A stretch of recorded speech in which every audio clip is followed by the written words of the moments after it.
नमस्कार साथियों, बहुत बहुत स्वागत है साई बायोलॉजी क्लासेज में आपका। Transgenic animal. अब आपके एनसीईआरटी में एक हेडिंग डली हुई है ट्रांसजेनिक एनिमल, तो सभी लोग निकाल कर बैठ जाए ट्रांसजेनिक एनिमल वाली हेडिंग को। तो जिस प्रकार से मैंने आपको एप्लीकेशन इन एग्रीकल्चर का यूज बताया था, एप्लीकेशन इन एग्रीकल्चर में बीटी कॉटन की मुख्य रूप से क्रॉप्स के बारे में बताया था। ध्यान होगा कि क्राइजीन, बी बेसिलस टी थ्रुएंजेनेसिस में एक क्राइजीन पाया जाता था जो टॉक्सिन प्रोटीन बनाता था। यह टॉक्सिन प्रोटीन जैसे बॉल बॉर्म खा लेता था तो उसकी डेथ हो जाती थी। तो स्वाभाविक है क्राइजीन को आप और हम लोगों ने, मतलब ये कहा जाए इसके सीधे सीधे कि बीटी को, बेसिलस थ्रुएंजेनेसिस को जिन फसलों में प्रेषित करा दिया गया वेक्टर के माध्यम से, तो वह फसल आज की डेट में मुख्य रूप से प्रोटेक्ट हो चुकी है, सुरक्षित हो चुकी हैं। ये आपको क्लियर पता है कि नहीं पता है? जैसे कि आपको कपास की फसल में मुख्य रूप से क्रॉप्स में इसको अंदर प्रवेश कराया जा चुका है। आपके मुख्य रूप से मतलब ये कहा जाए विभिन्न प्रकार की सब्जियों में मुख्य रूप से प्रवेश कराया जा चुका, जिसके कारण वो सब्जियां जो हैं वह कीट प्रतिरोधी हो चुकी हैं, कीट प्रतिरोधी हो चुकी हैं। इसी प्रकार से मुख्य रूप से मेज जो है, मेज को पेस्ट और डिसीज के लिए मुख्य रूप से आपके पेस्ट मतलब पीड़क और डिसीज मतलब बीमारियों के लिए प्रतिरोधी मुख्य रूप से प्राप्त किया जा चुका है। इस प्रकार से आपने एग्रीकल्चर इन एप्लीकेशंस में पढ़े थे, लेकिन मैं यहाँ थोड़ा सा मुख्य रूप से जिक्र आपके ट्रांसजेनिक प्लांट्स पर भी करना चाहूँगा।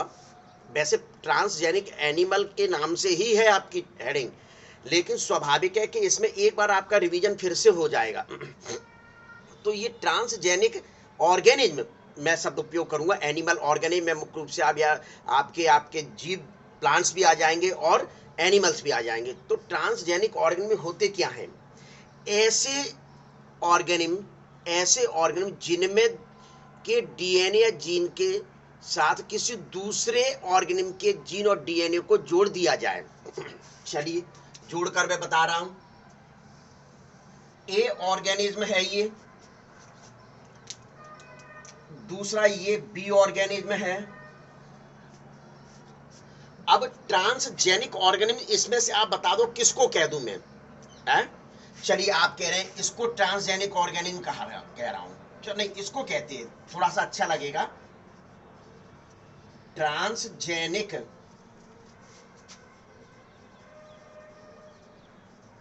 ऑर्गेनिज्म। तो स्वाभाविक है कि इसका जो डीएनए है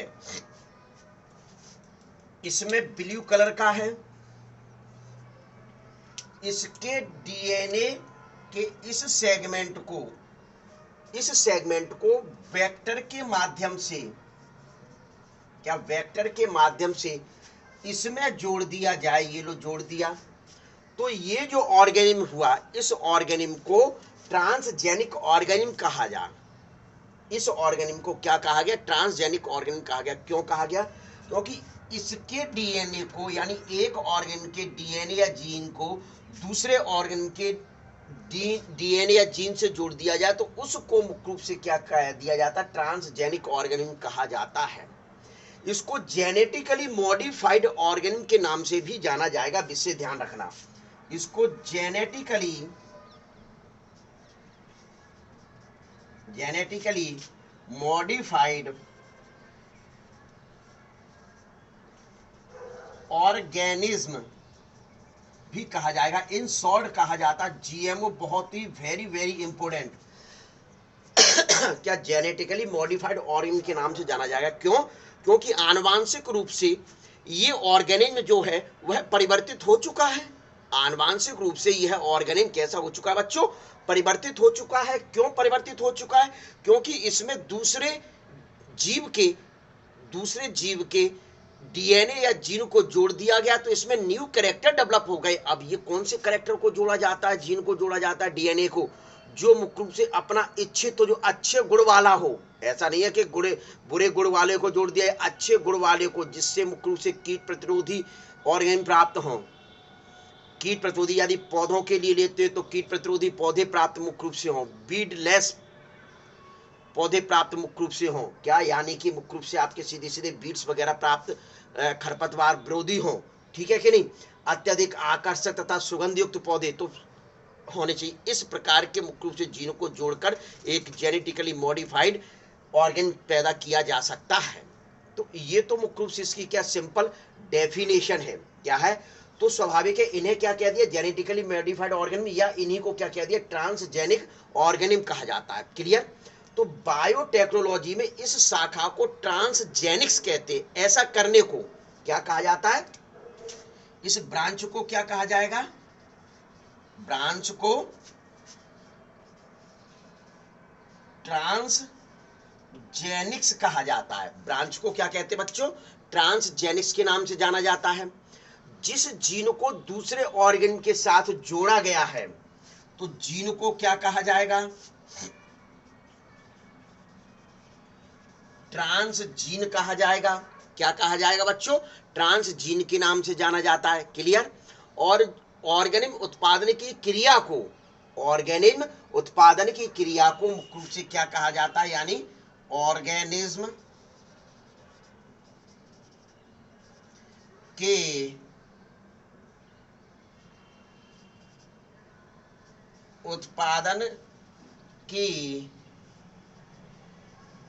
क्रिया को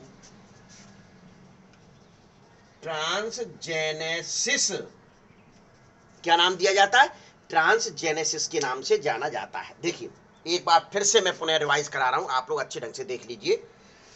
इसका शुद्ध भाषा में इसके ऑर्गन के डीएनए को इसके साथ जोड़ दिया गया, उसको ट्रांसजेनिक ऑर्गेनिज्म कह दिया गया। तथा मुख्य रूप से आपके इसको दूसरा नाम भी दे सकते हैं, जेनेटिकली मॉडिफाइड ऑर्गेनिज्म, जीएमओ, क्योंकि यह आनुवांशिक रूप से परिवर्तित जीव हो चुका है। क्यों, क्योंकि दूसरे के डीएनए और जीन खंड को जोड़ दिया गया है। क्लियर, पहली बात। तो ब्रांच, इसकी स्टडी की ब्रांच क्या कहलाएगी, ट्रांसजेनिक्स कहलाएगी। ब्रांच को क्या कहा जा रहा है, ट्रांसजेनिक्स कहा जा रहा है। तथा इनके ये जो जीन है, ये वाले जीन को इसके साथ जोड़ा गया, ये वाले जीन को जोड़ा गया, तो इनको ट्रांसजीन कहा जाता है। क्या कहा जाता है, ट्रांसजीन कहा जाता है। और ऑर्गेनिज्म के उत्पादन की क्रिया को मुख्य रूप से क्या कह देते हैं, ट्रांसजेनेसिस। देखिए ये लिखा है, ट्रांसजेनेसिस कहा जाता है। क्लियर। तो स्वाभाविक है कि ट्रांसजेनेसिस का मतलब क्या होता है, निर्माण करना। जेनेसिस का मतलब क्या होता है, निर्माण करना। तो इसका ले लीजिए जरा स्क्रीनशॉट, अच्छा सा सुंदर सा स्क्रीनशॉट ले लें आप लोग जल्दी से।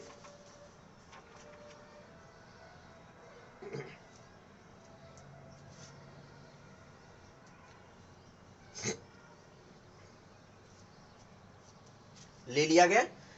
तो देखिए दूसरी भाषा में इसको मुख्य रूप से आप क्या कह सकते हैं कि मैनिपुलेशन कर दिया गया। क्या कर दिया गया है, हेरा फेरी कर दी गई। इसके जीन में मुख्य रूप से क्या कर दिया गया, हेरा फेरी कर दी गई। क्यों, क्योंकि यहाँ जो ये ट्रांस जो वर्ड है, ये वाला जो वर्ड है ट्रांस, इसका मतलब होता है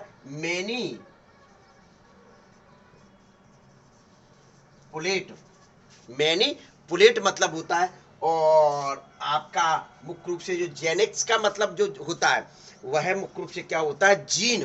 क्या होता है, जीन होता है। तो स्वाभाविक है ये वाला जो शब्द है ये जीन, यानी कि उसके जीन में क्या कर दिया गया, मैनिपुलेशन कर दिया गया, जीन में मैनिपुलेशन कर दिया गया, हेरा फेरी कर दी गई, जिसके कारण एक नए ऑर्गेनिज्म या नए एनिमल या नए प्लांट को मुख्य रूप से प्राप्त किया जा सकता है। क्या प्राप्त किया जा सकता है आसानी से। ठीक है, तो ये चीज है मुख्य रूप से आपके ले लीजिए। तो यदि कोई डेफिनेशन इसकी पूछता है तो आप डेफिनेशन में मुख्य रूप से क्या बता सकते हैं कि ट्रांसजेनिक एनिमल आर, क्या, transgenic animal are those in which DNA are altered या मैनिपुलेट बाय रैट, पिग्स।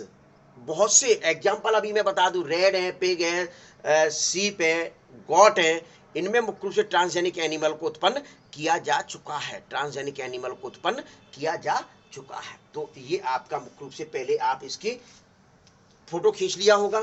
अब आप लोग चलते हैं दूसरे टॉपिक पर।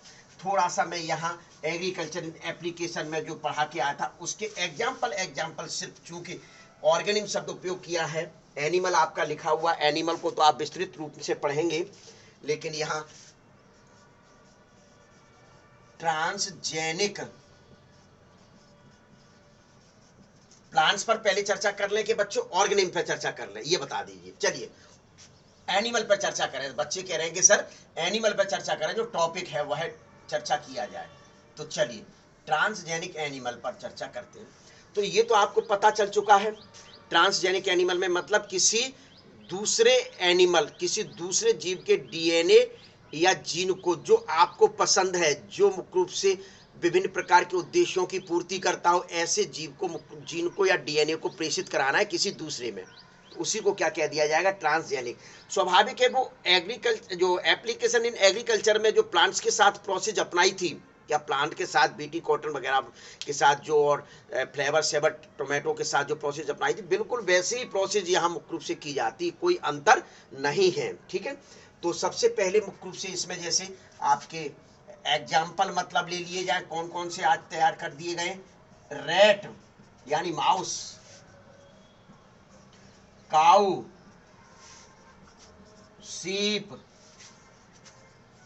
Got, fish.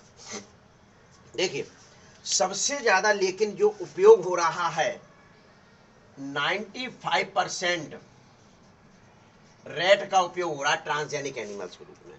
क्या सब, रैट है, काऊ है, सीप है, गॉट है, फिश है, इनको मुख्य रूप से डेवलप कर दिया गया है, इनको डेवलप कर दिया गया है, लेकिन सबसे ज्यादा प्रयोग जो किया जा रहा है, उपयोग जो किया जा रहा है, वो किसका बच्चों उपयोग हो रहा है, रेट है, काऊ है, सीप है, गॉट है, फिश है, इनका उपयोग किया जा रहा है। लेकिन सबसे बड़ी बात है कि 95% जो यूज हो रहा है वह रेट का यूज हो रहा है। वह किसका यूज हो रहा है, रेट का मुख्य रूप से यूज हो रहा है। पहली बात तो ये एग्जाम्पल आप ध्यान में रख लीजिए। इसके साथ चाहो पिग नहीं लिखा है कहीं, पिग भी कर सकते हो, क्या कर सकते हो, पिग लिख दीजिए भाई,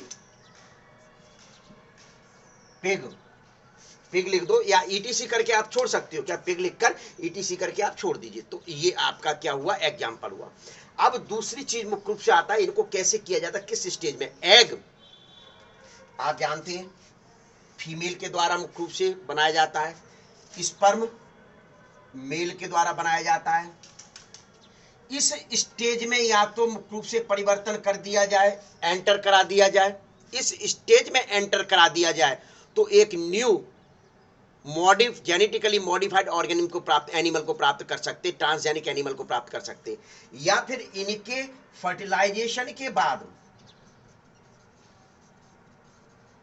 फर्टिलाइजेशन के बाद मुख्य रूप से जो डिप्लॉयड जायगोट बनता है, क्या बनता है बच्चों, डिप्लॉयड जायगोट बनता है। उस जायगोट स्टेज में मुख्य रूप से किसी दूसरे ऑर्गेनिज्म के डीएनए या जीन को प्रेषित करा दिया, प्रवेश करा दिया जाए, तो उस स्थिति में भी मुख्य रूप से इससे जो एनिमल बनेगा, इससे जो एनिमल बनेगा वह ट्रांसजेनिक एनिमल बनेगा। वह कौन सा एनिमल बनेगा बच्चों, ट्रांसजेनिक एनिमल ही बनेगा। ये आप 100% मान के चलें। क्लियर।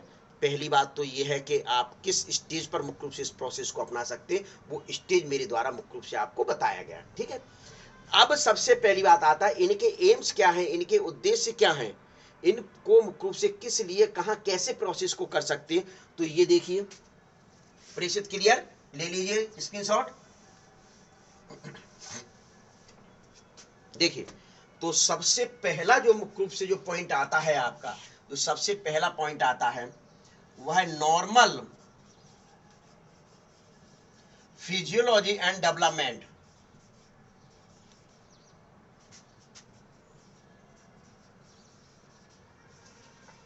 एंड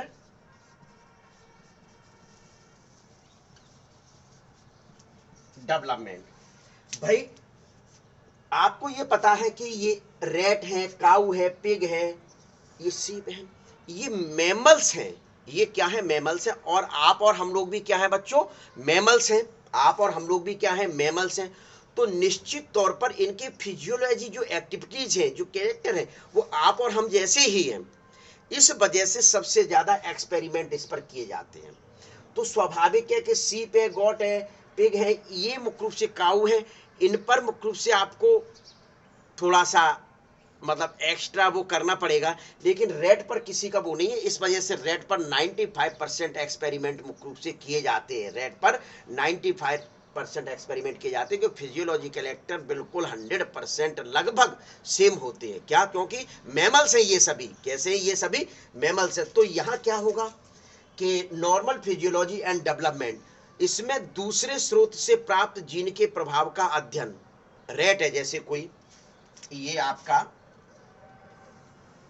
देखिए, मैं रेट एड बना नहीं रहा हूं, आप कहें ये रेट है, इसमें दूसरे जीव, यानी कि ये दूसरा जीव है, अदर, कोई भी अदर की बात कर रहा हूं, इनके ये जीन डीएनए खंड है, सेगमेंट्स हैं। क्या? जीन डीएनए सेगमेंट्स हैं। अब इसको ले जाकर मुख्य रूप से इनके इस सेगमेंट्स पे मुख्य रूप से एसटीएच, सोमेटोट्रोपिक हार्मोन, यानी ग्रोथ हार्मोन से रिलेटेड पाए जा रहे हैं। तो इनके जीन को ले जाकर यहां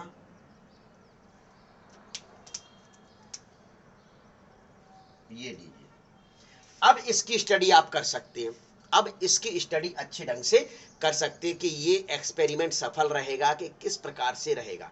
तो स्वाभाविक है कि इसमें दूसरे विशेष तौर पर सुने, नॉर्मल फिजियोलॉजी एंड डेवलपमेंट में क्या था, इसमें दूसरे स्रोत से प्राप्त जीन के प्रभाव का अध्ययन किसी अन्य जंतु जैसे रेट वगैरह में करते हैं। तो स्वाभाविक है किसी दूसरे स्रोत, ये दूसरा स्रोत है, यानी कि एसटीएच सोमेटोट्रोपिक हार्मोन है, ह्यूमन से रिलेटेड हार्मोन है। इसके जीन को मुख्य रूप से जिस पर इसके लक्षण पाए जा रहे हैं, वृद्धि करने के, ग्रोथ करने के लक्षण पाए जा रहे हैं, उस सेगमेंट्स को आपने ले लिया, उस सेगमेंट्स को ले जाकर इसके रेड के उसमें डाल दी। तो अब रेड क्या करेगा? ग्रोथ करने लगेगा। रेड क्या करेगा? ग्रोथ मुख्य रूप से करने लगेगा। तो स्वाभाविक है कि ये आप पता कर सकते हैं कि ये इसमें क्या इफेक्ट पड़ रहा है, और उस तरीके से मुख्य रूप से आप मार्केट में इन जीन्स को दवाई के रूप में एसटीएच ग्रोथ हार्मोन को ले जाकर मुख्य रूप से उतार सकते हैं इंडस्ट्रियल फॉर्म में। एक इंसुलिन का जैसे आपके में दिया होगा, तो इसके सपोज दैट यही इंसुलिन मान लें, तो इसके सेगमेंट्स को ले जाकर इस पर जोड़कर उसको साइलेंस कंडीशन में कर दें, तो फिर उसके प्रभाव को आसानी से आप रेट में स्टडी कर सकते हैं। तो इस वजह से कहा गया कि नॉर्मल फिजियोलॉजी एंड डेवलपमेंट कि सामान्य तौर पर मुख्य रूप से क्या अपनी ये प्रक्रिया व्यक्त करेगा, इसके जीन को इसमें डाला गया तो ये ट्रांसजेनिक हो गया, तो ये किस प्रकार की प्रक्रिया को शो करेगा। पहली बात तो ये। दूसरा पॉइंट आता है, दूसरा पॉइंट क्या आता है, देखिए, स्टडी ऑफ डिसीज।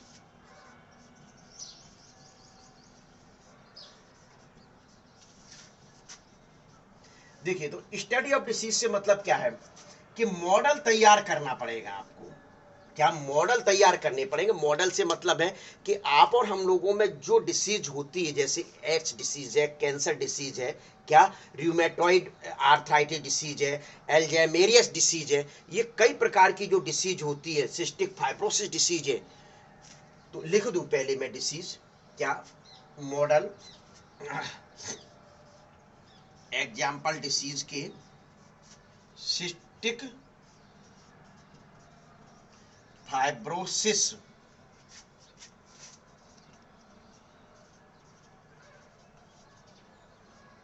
एल्जाइमेरियस, क्या? एल्जाइमेरियस, तो ये डिसीज हो गई।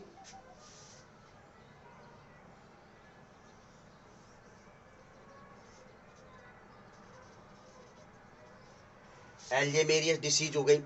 रिमोटॉइड कैंसर डिसीज लिख दो, कैंसर डिसीज हो गई। फिर रिमोटॉइड, RHEUMATOID,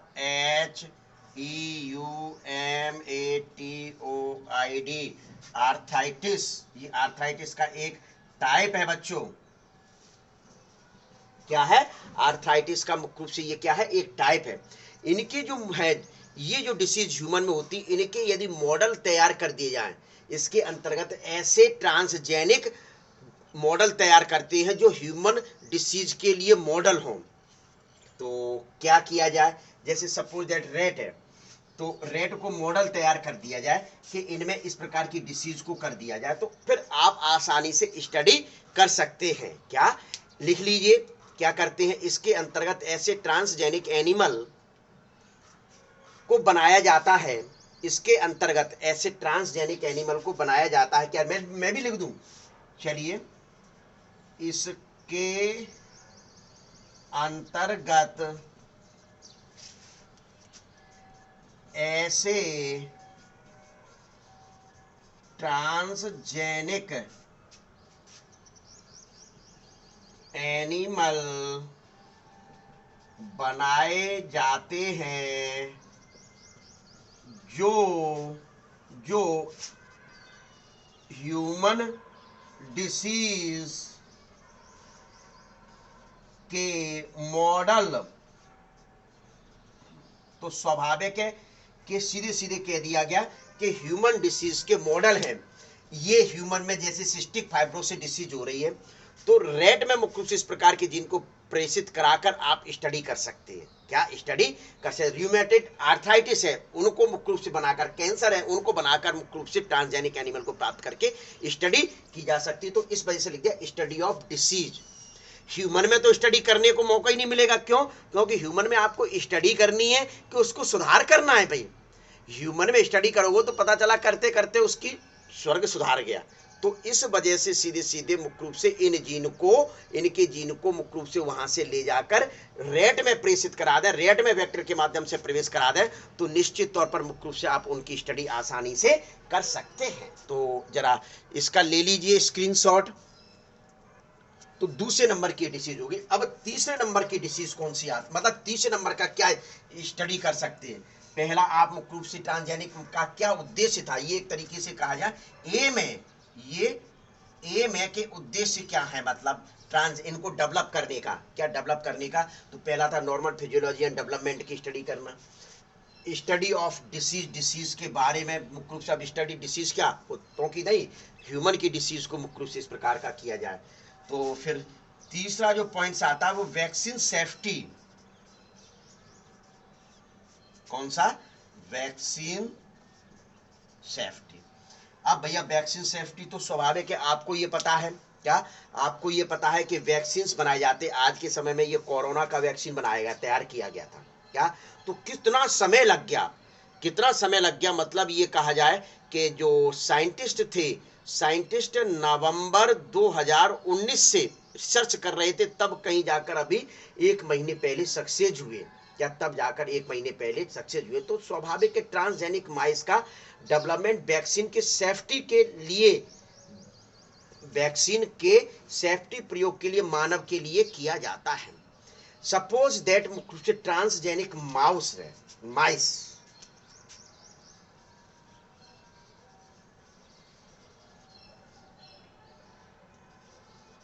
माइस है, मतलब ये चूहा। अब कोई वैक्सीन लैब में तैयार की गई, तो क्या सीधे उसका ट्रायल ह्यूमन पे किया जा सकता है? क्या सीधे ट्रायल उसका ह्यूमन पर किया जा सकता है? क्या कोई ऐसा पेरेंट्स है या कोई ऐसा ह्यूमन है जो अपने आप को परमिटेड कर देगा कि नहीं फर्स्ट ट्रायल मुझसे ही किया जाए, डायरेक्ट लैब में डेवलप होने के बाद? तो स्वाभाविक है कि ट्रांसजेनिक माइस बनाए जाएं, ट्रांसजेनिक माइस का डेवलपमेंट किया जाए वैक्सीन की सेफ्टी के प्रयोग के लिए। भाई स्वाभाविक है कि सीधे सीधे ट्रांसजेनिक जिस प्रकार से वो लैब में डेवलप हुई, तो अब उसको मुख्य रूप से किस पर, इन वैक्सीन का यूज किस पर किया जाए? रेट पर किया जाए, ट्रांसजेनिक रेट बनाकर। तो अब स्वाभाविक है जो रिजल्ट हैं, यदि ये रिजल्ट अच्छे हैं, ये रिजल्ट मुख्य रूप से कैसे हैं? अच्छे हैं, मानव के लिए सेफ्टी है, मानव के लिए मुख्य रूप से सेफ्टी है, तो मुख्य रूप से इनको प्रयोग आसानी से आप और हम लोग कर सकते हैं। तो ये मुख्य रूप से क्या है?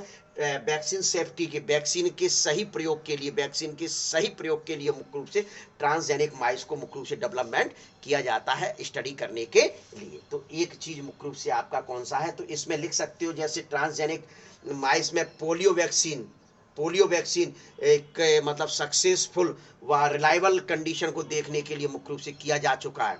क्या किया, एक नहीं, ये तो एक एग्जाम्पल है जो आपकी मुख्य रूप से बुक्स में लिखा हुआ है, आपकी बुक्स में लिखा हुआ है, तो वो एग्जाम्पल बताए जा रहे हैं। नहीं, आज जितने वैक्सीन बनाए जा रहे हैं तो रैट और मंकी पर ही मुख्य रूप से सबसे ज्यादा, रैट, मंकी और हॉर्स, हॉर्स के लिए मुख्य रूप से जो है वो एंटीबायोटिक का उपयोग ज्यादा हो रहा है, एंटीबायोटिक वाली जो वैक्सीन सबसे ज्यादा उपयोग किया जा रहा है। तो स्वाभाविक है कि आज निश्चित तौर पर जो भी वैक्सीन बनाई जा रही है, वैक्सीन बनाने के बाद सीधे ह्यूमन पर ट्रायल नहीं होता है, उनके लिए ट्रांसजेनिक एनिमल्स का ही यूज किया जाता है, ट्रांसजेनिक एनिमल्स का ही यूज किया जाता है वैक्सीन सेफ्टी के लिए। क्या, वैक्सीन सेफ्टी के लिए।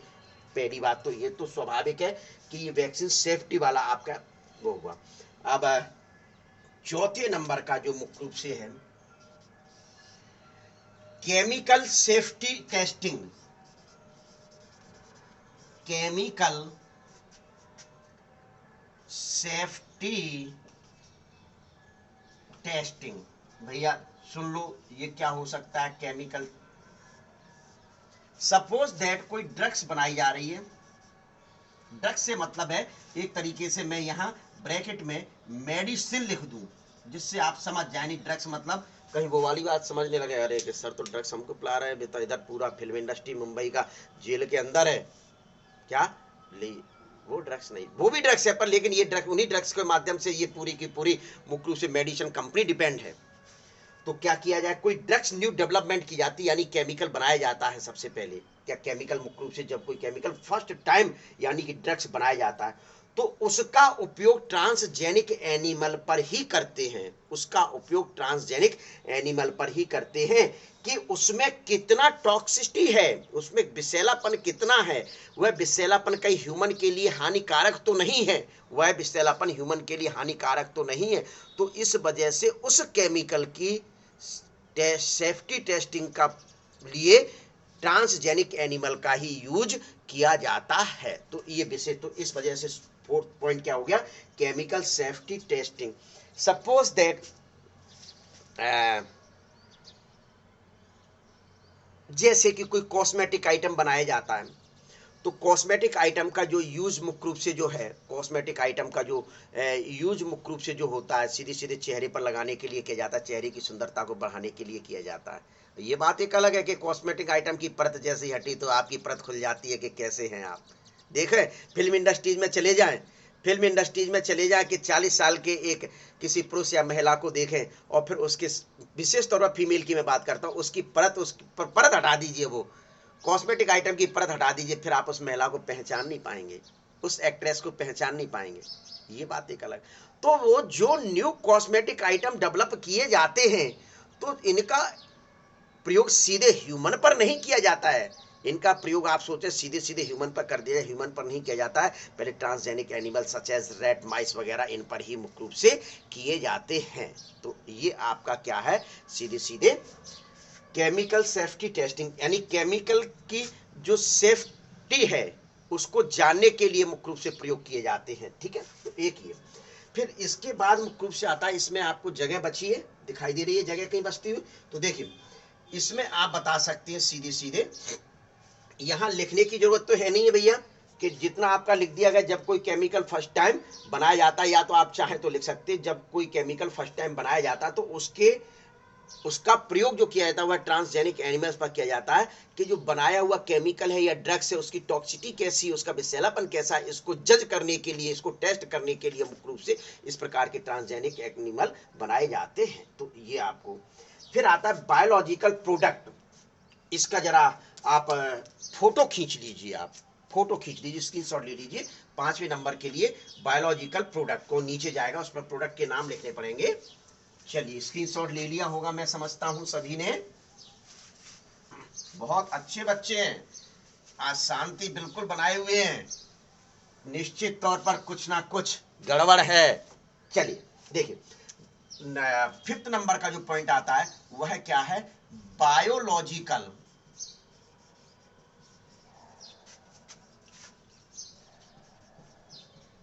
प्रोडक्ट, जैविक उत्पादन। तो जैविक उत्पादन से मतलब यह है कि आज मुख्य रूप से alpha 1 antitrypsin to treat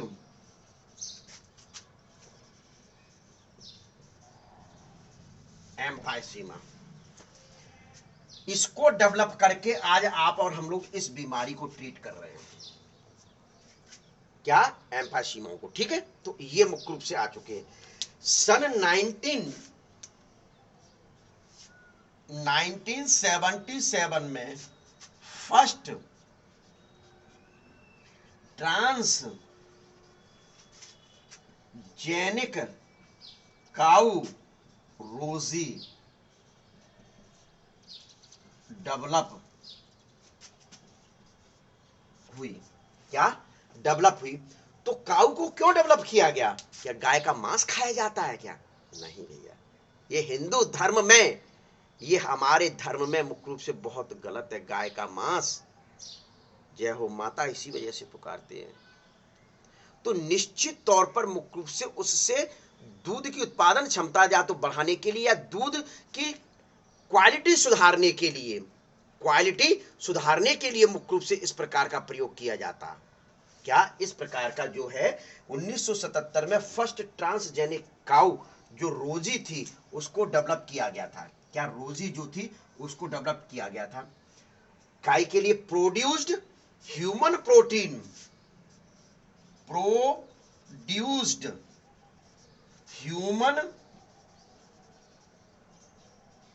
protein, देखिए ह्यूमन के लिए वेलफेयर प्रोटीन होगी alpha लैक्टेल म्यूमिन,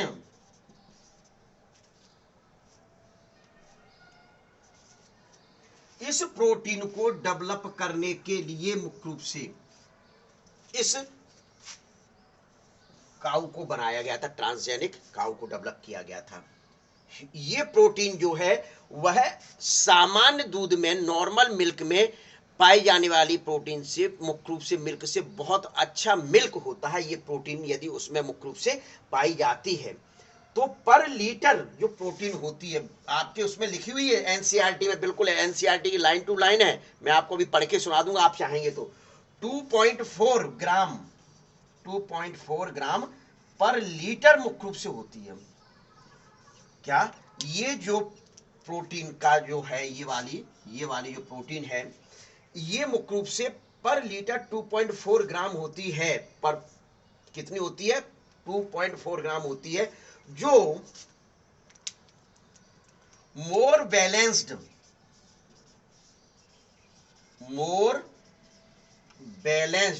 for human babies,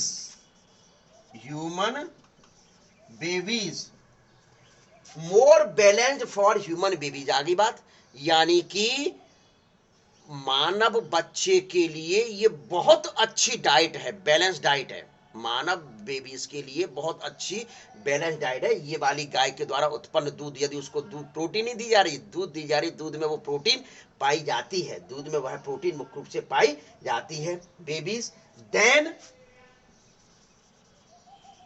normal cow. Clear?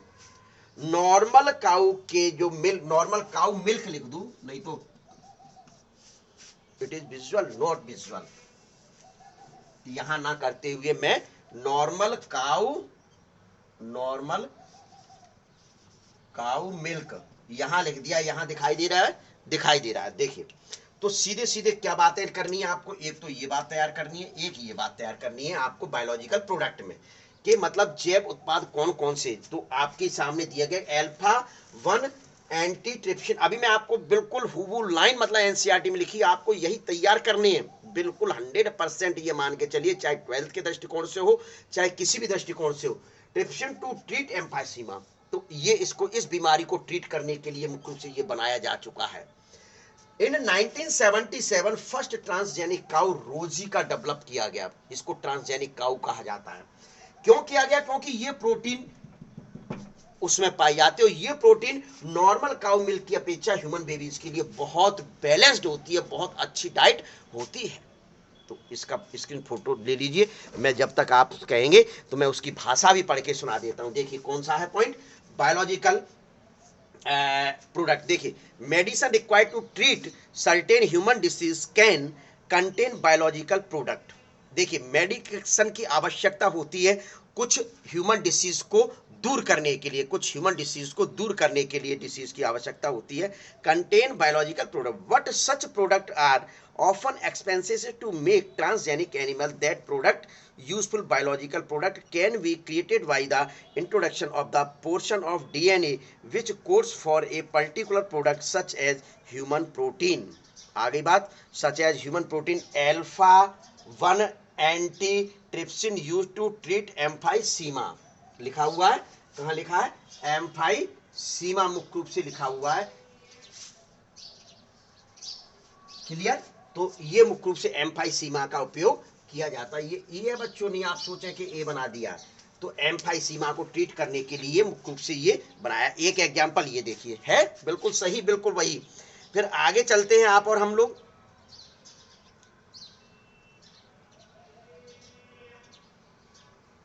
के इन 1977 द फर्स्ट ट्रांसजेनिक काउ रोजी produced human protein enriched milk. Human protein 1977 में मुख्य रूप से फर्स्ट काउ जो बनाई गई थी, उसमें मुख्य रूप से ट्रांसजेनिक एनरिच्ड 2.4 ग्राम पर लीटर। तो देखिए 2.4 ग्राम मैंने कहीं लिखा है शायद, ये 2.4 ग्राम पर लीटर मुख्य रूप से पाई जाती। The milk contain the human alpha lactalbumin, alpha कहीं है, ये देखिए लिखा है alpha lactalbumin, and was nutritionally in more balanced product for human babies than natural cow milk. Normal की जगह आप, नॉर्मल काउ मिल्क वही हो गया, नॉर्मल की जगह आपके उसमें जो वर्ड लिखा हुआ तो यहाँ नेचुरल काउ मिल्क भी कर सकते हैं। NA इस जगह आपके क्या, नेचुरल, मतलब जो प्राकृतिक काउ होती है उसकी तुलना में इससे मुख्य रूप से अच्छा प्राप्त किया जा सकता है। फिर इसमें एक और चीज दी हुई है,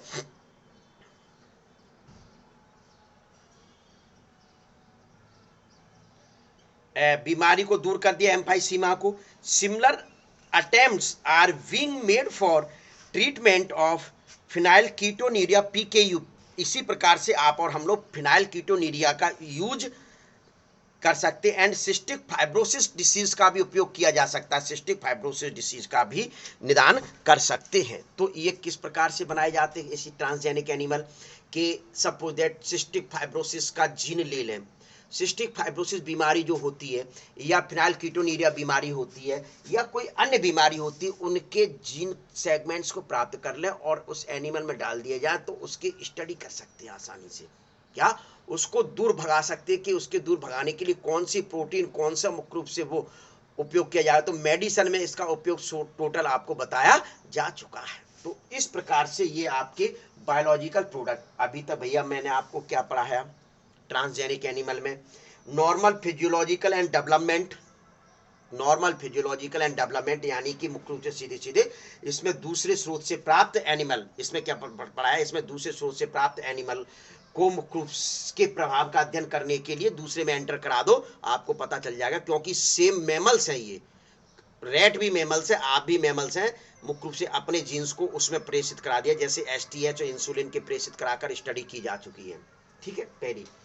फिर दूसरा स्टडी ऑफ डिसीज, तो मॉडल तैयार किए जाते, रैट के मॉडल को तैयार कर लें, मंकी के मॉडल को तैयार कर लें, किसी भी मॉडल को तैयार कर लें जो आप और हम लोगों में जो डिसीज होती है उसी प्रकार की उन डिसीज पैदा करने वाले के जीन को प्राप्त करके और उस रैट में प्रेषित करा दिया जाए तो उस बीमारी की स्टडी कर सकते हैं। तो ये मुख्य रूप से आपके क्या है, स्टडी ऑफ डिसीज के लिए। तीसरा वैक्सीन सेफ्टी के लिए, आजकल वैक्सीन बनाए जा रहे हैं, नए नए वैक्सीन बनाए जा रहे हैं। तो ये नए वैक्सीन क्या सीधे के सीधे ह्यूमन पर यूज कर दिए जाएंगे? नहीं भैया, ट्रांसजेनिक एनिमल्स पर यूज किए जाएंगे, उसके प्रभाव को देखने के लिए, उस वैक्सीन के प्रभाव को देखने के लिए कि ह्यूमन के लिए ये सेफ है कि नहीं है, ह्यूमन के लिए सेफ है कि नहीं है। तो इस वजह से सबसे पहले उन वहां उपयोग किया जाएगा। तो इस वजह से वैक्सीन सेफ्टी के लिए जानने के लिए वे मुख्य रूप से इसका उपयोग ट्रांसजेनिक। फिर केमिकल सेफ्टी टेस्टिंग, केमिकल आपके मतलब जो आज ड्रग्स बनाई जा रही हैं मेडिसिन इंडस्ट्री द्वारा, फार्मास्यूटिकल इंडस्ट्री द्वारा जो विभिन्न प्रकार की ड्रग्स बनाई जा रही हैं, तो ये आप और ह्यूमन के लिए या जिस एनिमल्स के लिए बनाई जा रही है उनके लिए सेफ्टी है कि नहीं है, उनके लिए सेफ्टी है कि नहीं। तो वहां टेस्ट मुख्य रूप से जो लगाया जाता है वो ट्रांसजेनिक एनिमल्स पर ही लगाए जाते हैं, पहली है। फिर बायोलॉजिकल प्रोडक्ट, बायोलॉजिकल प्रोडक्ट में मैंने आपको क्या बताया, मैंने आपको क्या कुछ इस प्रकार के प्रोडक्ट तैयार एनिमल्स में मुख्य रूप से किए जाते हैं। चूंकि एनिमल जीवित होते हैं, जीवित में तैयार किए जा रहे हैं, इस वजह से इनको बायोलॉजिकल प्रोडक्ट कहा जाता है। जैसे आपके सामने लिखा है अल्फा 1 एंटी ट्रिप्सिन्स को तैयार किया गया है। यह मुख्य रूप से एम्फाइसीमा डिसीज को दूर भगाता है। इसी प्रकार से पीकेयूएल फिनाइलकीटोन्यूरिया के लिए भी मुख्य रूप से किया जा चुका है। सिस्टिक फाइब्रोसिस के लिए भी मुख्य रूप से किए जा चुके हैं। 1977 में ट्रांसजेनिक काउ मुख्य रूप से डेवलप कर ली गई और इसमें विशेष प्रकार की प्रोटीन मुख्य रूप से इसके द्वारा डेवलप की जा रही है, जिसको अल्फा लैक्टोल्ब्यूमिन कहा जाता है, जो 2 पर लीटर में 2.4 ग्राम पाई जाती है, जो नॉर्मल या नेचुरल काउ की तुलना में बहुत अच्छा मिल्क पैदा करती है। तो इतना आपको किसमें पढ़ना था, ट्रांसजेनिक एनिमल्स में। अब भैया ये ट्रांसजेनिक एनिमल कर लिया, अब कहीं ट्रांसजेनिक प्लांट्स आ जाए, देखिए इसकी ले लीजिए, तो मैं आपको शॉर्ट में केवल मैं समझा देता हूं ट्रांसजेनिक प्लांट को। तो देखिए इसका ले लीजिए स्क्रीनशॉट। इससे पहले थोड़ा सा मैं इन पे स्क्रीनशॉट लिया होगा आप लोगों ने, तो जैसे मैं चर्चा कर दूं, रेट का उपयोग किया गया आज एसटीएच इंसुलिन हार्मोन के लिए। क्या काऊ का, जैसे मैंने आपको बताया ही है कि ये प्रोटीन उत्पादन करने के लिए। फिश जो लिखा था, फिश में मुख्य रूप से ट्रांसजेनिक फिश बनाई गई है। काय के लिए बनाई गई ट्रांसजेनिक फिश, एसटीएच हार्मोन के यूज के लिए, एसटीएच हार्मोन के यूज के लिए मुख्य रूप से बनाई जा चुकी है। तो ये वहां उपयोग किए जा, तो वही रेट या किसी को एग्जाम्पल में आए तो वो आप लिख सकते हैं। तो अब आपका जो है ट्रांसजेनिक प्लांट्स,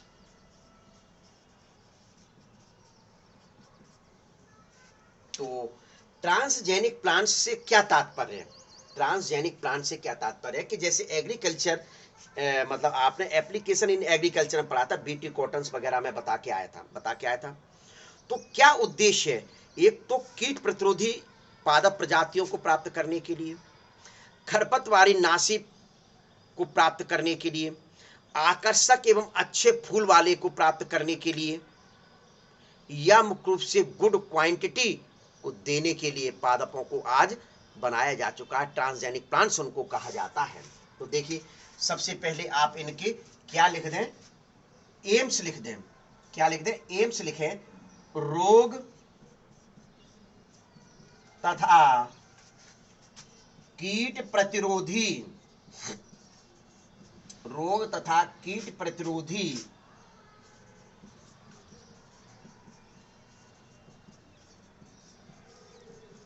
किस्मों का विकास करने के लिए, रोग तथा कीट प्रतिरोधी किस्मों का विकास करने के लिए मुख्य रूप से।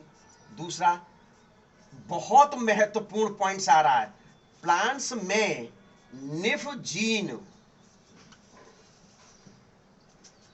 का ट्रांसफर। भाई स्वाभाविक है, ये क्या, प्लांट्स में निफ जीन का प्रयोग करके मुख्य रूप से जो बैक्टीरिया की आवश्यकता होती थी, उन बैक्टीरिया की आवश्यकता समाप्त हो जाएगी। सीधे सीधे ऐसे बैक्टीरिया के जीन को, जैसे राइजोबियम में नाइट्रोजन फिक्सेशन का कार्य करता है, उसके जीन को प्रेषित करा दिया जाए और ये जीन मुख्य रूप से ये प्लांट्स इस प्रकार के बीज आ जाए मार्केट में, तो स्वाभाविक है उनकी आवश्यकता नहीं पड़ेगी। क्या, तो इसके लिए तीसरा मुख्य रूप से बताया जाता है, अधिक आकर्षक तथा सुगंध युक्त पुष्प वाले पौधे के डेवलपमेंट के लिए,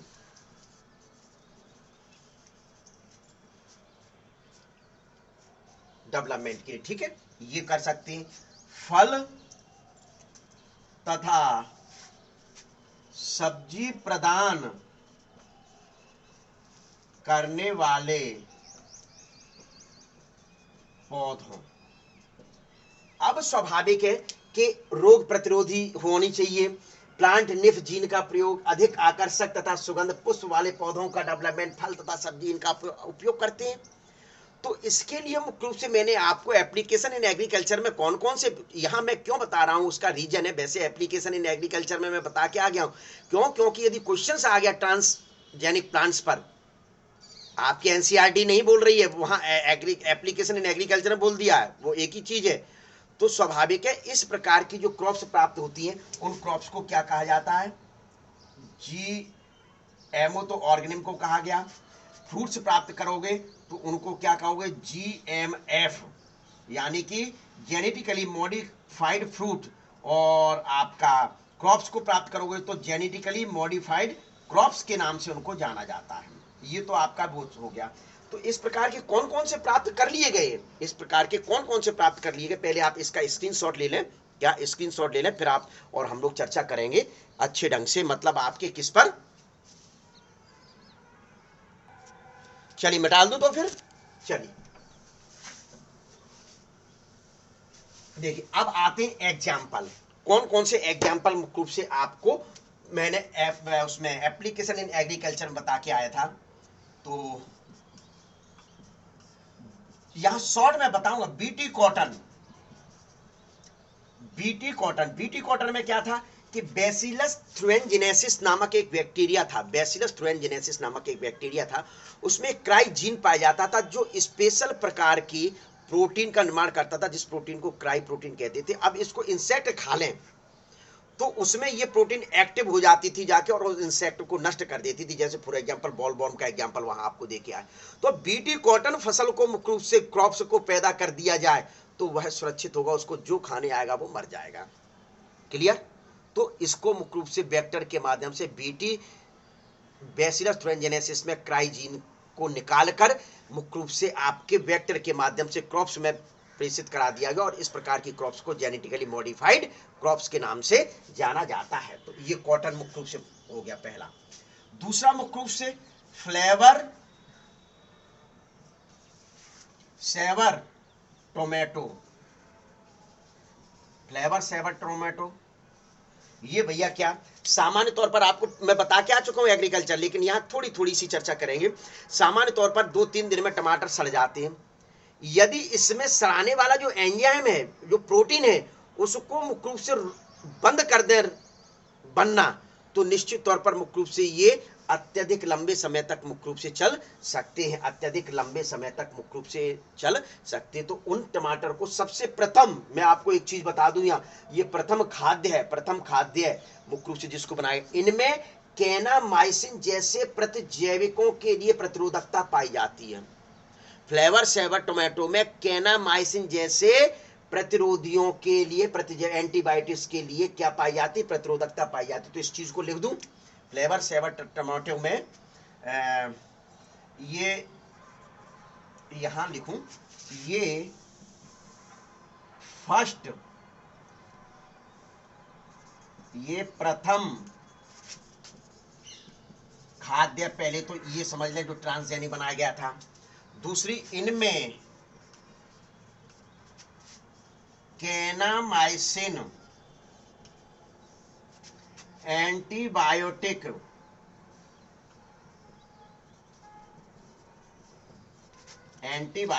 के लिए, जैसे शब्द कैनामाइसिन जैसे एंटीबायोटिक के लिए प्रतिरोधकता पाई जाती है। ठीक है, तो ये हो गया। तीसरा मुख्य रूप से आपके क्या, जैसे वेजिटेबल, मतलब सीधे सीधे सब्जियां, क्या सब्जियां।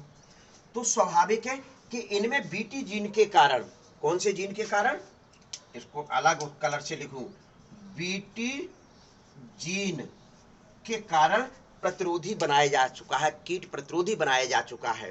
विभिन्न प्रकार की सब्जियों को बीटी जीन के कारण कीट प्रतिरोधी बनाया जा चुका है, जिसके कारण मुख्य रूप से क्या होता है कि इनको कीट खाएगा तो वो स्वर्ग सुधार जाएगा। ये भी एग्जाम्पल आप दे सकते हो। फिर आपका मेज का एग्जाम्पल ले लीजिए, बहुत सारे एग्जाम्पल हैं जो आपको मैं वहां बता के आ चुका हूं। मेज, इसमें पेस्ट व डिसीज के लिए प्रतिरोधी, ये जो है मेज, इस प्रकार की मेज मार्केट में चल रही हैं, मतलब मेज मक्खा, पेस्ट यानी पीड़क, डिसीज यानी रोग, यानी पीड़क व रोग, जो पीड़क रोग पैदा करते हैं उनके लिए प्रतिरोधी मेज मार्केट में आज चल रही हैं। इस प्रकार की मेज का भी डेवलपमेंट किया जा चुका, विशेष तौर पर वही बीटी कॉटन को एग्जाम्पल में लेके। फिर इसके अलावा रैप ऑयल सीड, ये भी एग्जाम्पल में लिया जा चुका है, विशेष ध्यान रखना। रैप ऑयल सीड, इनमें मुख्य रूप से बास्टा नामक वीड्स यानी खरपतवार के लिए प्रतिरोधकता पाई जाती है। देखिए ये आपके लिख दिया गया कि रैप ऑयल सीड जो है इनमें बास्टा नामक जो वीड्स होता है, खरपतवार होता है, उसके लिए प्रतिरोधकता पाई जाती है रैप ऑयल सीड में। विशेष तौर पर आप ध्यान में रख लें, एग्जाम्पल है विशेष, बहुत अच्छे एग्जाम्पल है। और एक महत्वपूर्ण एग्जाम्पल मैं आपके नीचे लेकर आ रहा हूं, गोल्डन राइस, बिल्कुल just differ colour, golden rice, जिसमें आपका बिल्कुल बहुत महत्वपूर्ण एग्जाम्पल लेकर चलाता है एप्लीकेशन इन एग्रीकल्चर में। इसमें विटामिन ए रिच मात्रा में पाई जाती है, विटामिन ए। तो ये है आपके मुख्य रूप से जो कुछ एग्जाम्पल हैं ट्रांसजेनिक प्लांट्स के। क्या कुछ एग्जाम्पल हैं ट्रांसजेनिक प्लांट्स के, जिस प्रकार से आपको एनिमल के एग्जाम्पल बताए गए थे उसी प्रकार से इन प्लांट्स के। तो ले लीजिए आप इसकी स्क्रीनशॉट, ले लिया स्क्रीनशॉट। देखिए अब अपन विशेष तौर पर यह एनिमल एग्जाम्पल पर एक बार आपको रिवाइज में फिर करा देता हूं कि प्लांट्स का मैं एग्रीकल्चर में बता के आया हूं, एप्लीकेशन इन एग्रीकल्चर बता के आया। तो कौन कौन से रेट था, रेट का 95% पहले यूज करते ट्रांसजेनिक एनिमल का, ये आप समझ लें अच्छे ढंग से। क्या ये आप बिल्कुल अच्छे ढंग से तैयार कर लें, उसमें एसटीएच है, इंसुलिन है, इन प्रकार के जीन को प्रेषित करा के स्टडी की जा रही है आज। पिग, मानव जीन युक्त सुअर के ऐसे किस्म का विकास हो चुका है, मानव युक्त मतलब मानव के जो जीन है उनमें सुअर में प्रेषित कराकर ऐसे विकास हो चुका है जिसके आगे मनुष्य के जो मतलब जो ऑर्गन्स होते हैं, क्या ऑर्गन्स होते हैं, उनका ट्रांसप्लांट किया जा सके। इस प्रकार के पिग मुख्य रूप से डेवलपमेंट किए जा चुके हैं कि उनके ऑर्गन को आसानी से ट्रांसप्लांट किया जा चुके। इस प्रकार के पिगों का भी, इनको क्या कहा जाता है, ट्रांसजेनिक पिग कहा जाता है, ट्रांसजेनिक पिग। स्वाभाविक है कि ह्यूमन के जीन को या ह्यूमन के किसी ऑर्गन के पार्ट को निकालकर पिग में डाला जाए और पिग में मुख्य रूप से इस प्रकार के डेवलपमेंट कराया जाए जिसके कारण वह ट्रांसजेनिक पिग बन जाए और उसके उस ऑर्गन को ले जाकर मुख्य रूप से ह्यूमन में ट्रांसप्लांट कर दिया जाए, आसानी से स्थानांतरित किया जा सके। इस प्रकार का गाय, भेड़, बकरी, गाय में आपको बता ही चुका 1977 में, क्या 1977 में मुख्य रूप से विशेष प्रकार की गाय बनाई गई थी, काऊ बनाई गई थी जिसे रोजी कहा जाता था। क्या अल्फा लैक्टो एल्ब्यूमिन प्रोटीन का निर्माण किया जा चुका जो नॉर्मल या नेचुरल काऊ की अपेक्षा मुख्य रूप से बहुत अच्छा मिल्क माना जाता है। तो ये फिर मछलियों में भी मुख्य रूप से एसटीएच हार्मोन, मछलियों में भी एसटीएच हार्मोन जो ग्रोथ हार्मोन कहलाता है। तो ये कुछ एग्जाम्पल है जो आपको रटने। विशेष तौर पर आप पूछ ले कोई आपसे कि सबसे अधिक ट्रांसजेनिक एनिमल किसका प्रयोग किया जाता है, तो 95% रेट का प्रयोग किया जाता है। ये आप अच्छे ढंग से रट लेना। अब ले लीजिए, आपको जो करना है आप और हम लोग विदा लेते हैं। अब इसके बाद जो पढ़ेंगे, मेरे को लगता है इसमें लास्ट टॉपिक है एथिकल इशू, जिसमें बायोपोटेंट और बायो पायरेसी की स्टडी की जाएगी। चलिए okay bye, see you, meet again.